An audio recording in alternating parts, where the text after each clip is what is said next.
The latest episode of Lower Decks is something I want to talk about today because it has at least two issues that I would like to discuss.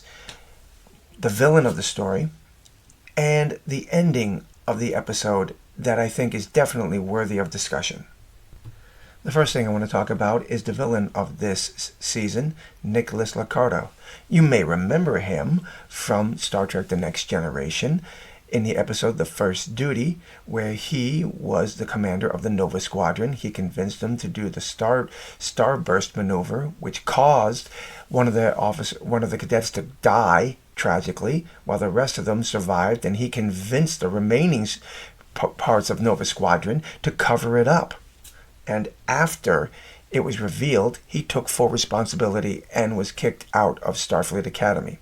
But apparently, that's not where his story ends. He continues on 13 years later to create a fleet of his own that is unaligned to anything like the Federation, the Ferengi, the Klingon Empire. Mariner and Locarno met up at the Academy 13 years earlier through another friend of Mariner's, and Sincito, who we all know died several years later on board the Enterprise doing a mission regarding the Cardassians. So somehow, 13 years later, Nicholas Locarno was able to get a defense shield capable of covering an entire system. Not only that, he's able to convince an entire different species from different races to come join him in a supposed non-aligned alliance.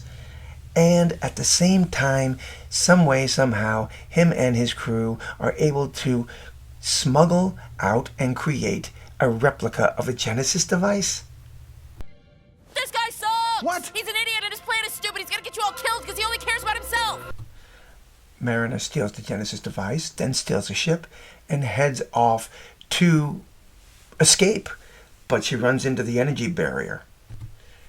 After being surrounded by Nick and the rest of his friends, Mariner flies the ship into a level 7 ion storm, which forces Nick to follow her. The next few moments are so reminiscent of the Wrath of Khan's battle within the Matara Nebula. The way they handled this part right here, I did enjoy. And while this was handled nicely, it's the scenes coming up next that I want to talk about, some of which I find, again, done nicely, but I have questions about them. Locarno finds her and takes a shot at the left engine, disabling the ship just like Kirk did with the Reliant. And Mariner, afraid that the device would be in bad hands with Nicholas, decides to activate the Genesis device. Sorry, girl. Looks like I gotta take you off the field right here. Explosive terraformation will initiate in 5 minutes. He's done all this because he got kicked out of Starfleet.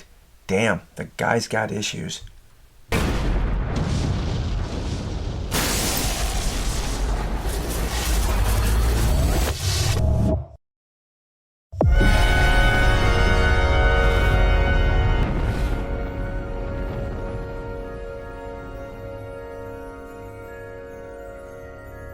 The scene that I am showing you here is just so reminiscent of the Wrath of Khan. They did a respectful job with it. Oh, now we have to deal with the new M-class planet that formed when the Genesis device exploded. Is it stable? Seems so. We're calling it Locarno, because his atoms were included in the transmogrification of the nebula. Okay, here's where the questions start coming in for me. 1. The Admiral says that Locarno's atoms were used as part of the transmogrification to form the new Genesis planet, which they are now going to call Locarno. See, here's where the problem is for me. Okay, so if that's true, what about Khan and his crew? Their atoms were fused with the Genesis device when it detonated. It didn't do anything to help keep that planet stable. And the final question I have is, the captain asked the Admiral, is the planet stable? They were just there. Doesn't that ship have sensors that can scan that planet? Why do they need some satellite to tell them that the planet is stable or not? But I do have a feeling that that's where Season 5 is probably going to go with Lower Decks. They're going to wind up revisiting the planet, and sooner or later, it will explode like Genesis did, or maybe because it is a mutant planet, creatures and things are going to be mutated. It's just a thought that I have regarding that part of it, but again, I had questions about this. It didn't make sense to me, some of what they were trying to push on us. So I'm going to end the video right here, but tell me what you think. Drop your comments below and let me know. What do you think about the Genesis device and how they handled this situation? Until the next time, my friends, God bless.